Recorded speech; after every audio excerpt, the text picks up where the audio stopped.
29 को थोड़ा सा ध्यान देंगे।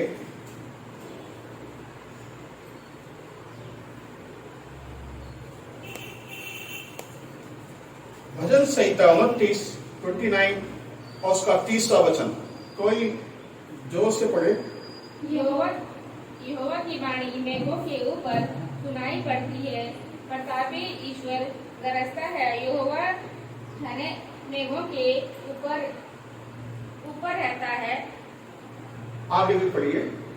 यहोवा की वाणी शक्तिशाली है, यहोवा की वाणी प्रतापमय है। बस बस बस, हालेलुया। यहाँ पर लिखा है वाणी। वाणी मतलब शब्द, आवाज। हालेलुया। परमेश्वर की वाणी क्या है?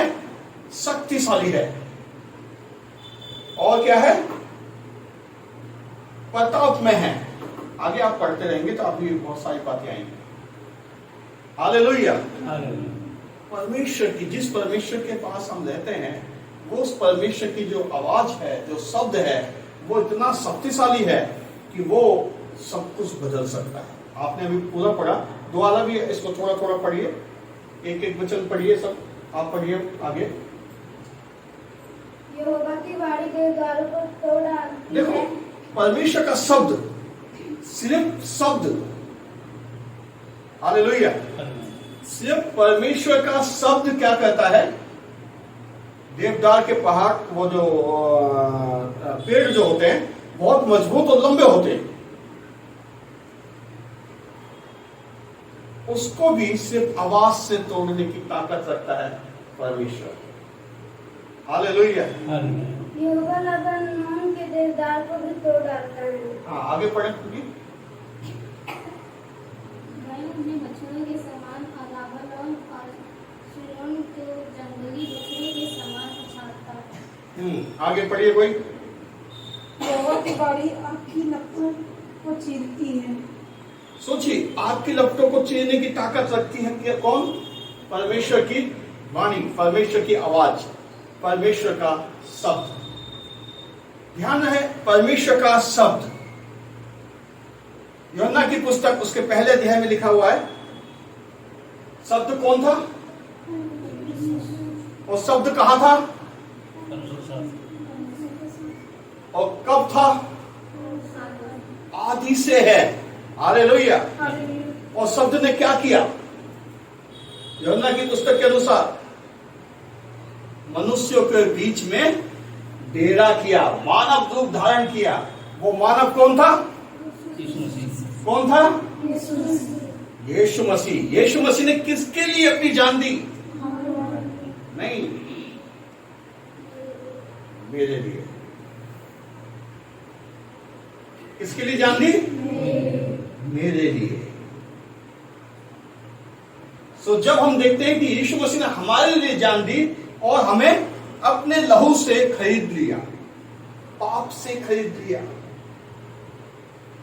अब हम जीवित नहीं है। कौन जीवित है? प्रभु यीशु मसीह जीवित है। अब यह अधिकार उसने किसको दिया है? यह आवाज का अधिकार किसको दिया है? किसको दिया है? हमें दिया है। अगर मत्ती की पुस्तक उसका 28वां अध्याय पढ़ते हैं तो उसमें 18, 19, 20 में क्या लिखा? जाओ सुसमाचार सुनाओ, पिता पुत्र पवित्र आत्मा के नाम से बपतिस्मा दो, और जो आज्ञा मैंने तुम्हें दी है उनको लोगों को मानना। यह अधिकार है जो हमारे पास कहां से आया?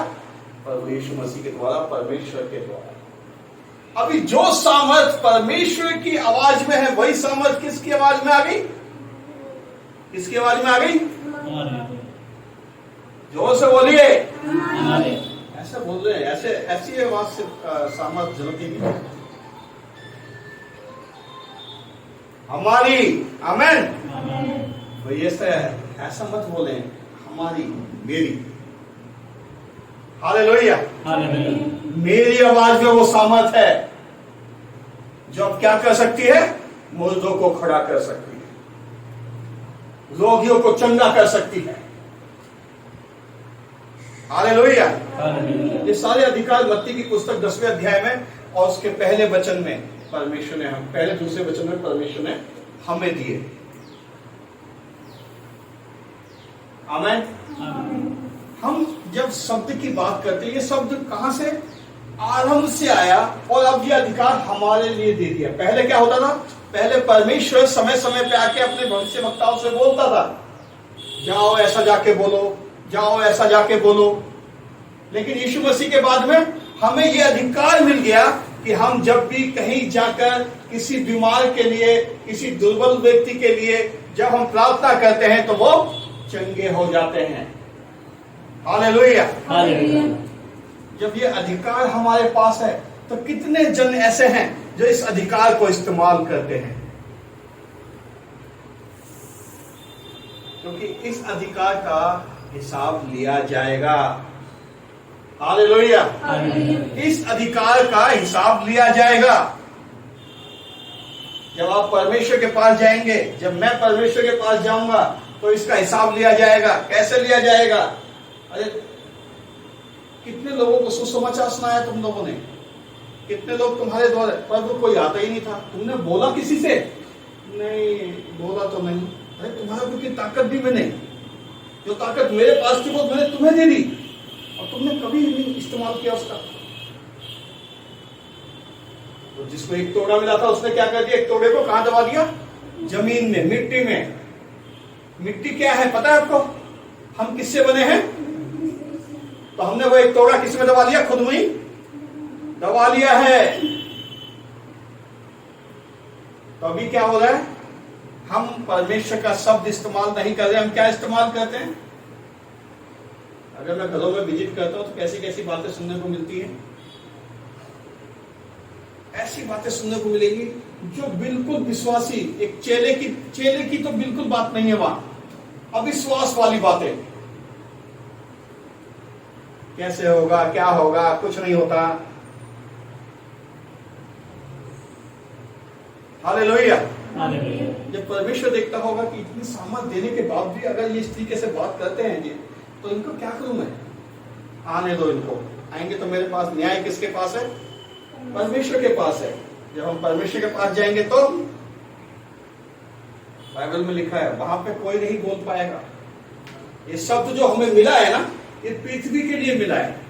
परमेश्वर के सामने कोई नहीं बोल पाएगा। जब न्याय की बात आएगी उस समय सबके मुंह बंद हो जाएंगे। हालेलुया।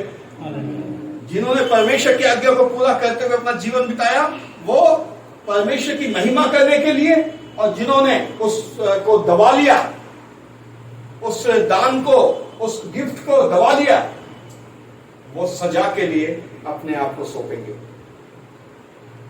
और जो सजा के लिए सौंपे जाएंगे उनके मुंह बंद कर दिए जाएंगे। परमेश्वर के सामने वो कोई भी सफाई नहीं दे पाएंगे। हालेलुया। यहाँ पे लिखा है परमेश्वर का वचन शक्तिशाली है, सर्वसामर्थ है। मैं आपको उत्साहित करना चाहता हूं, परमेश्वर ने आप सबको, परमेश्वर ने अपने वचन को दिया है, आप सब इस्तेमाल कीजिए। अगर आपको लगता है आपके परिवार में, आपके घर में, आपके पड़ोस में और कहीं भी कोई भी दिक्कत है, आप वहां पर खुशखबरी की घोषणा कीजिए। हमारे पास पैसा नहीं है, पड़ोसी बहुत गरीब है, किसी को उद्धार नहीं मिला है, इसके घर में यीशु मसीह ने कहा था चक्के के घर में आज ही उद्धार आया है। हालेलुया। आप बोलिए, आप जाइए, मिलिए, पानी पी के आइए, अगर चाय पिलाता तो चाय पी के आइए। अब बोलिए प्रभु तेरे वचन के अनुसार इस घर में उद्धार प्रकट होने पाए। आमेन। क्योंकि परमेश्वर का वचन क्या कहता है? जो कोई तेरे लिए एक कटोरा पानी भी पिलाता है, प्रभु का दास जानकर उसको उसका प्रतिफल मिलेगा। वो प्रतिफल क्या होगा? उसका जीवन परमेश्वर के सामने पहुंचाया जाएगा, उसकी महिमा करने के लिए। आमेन।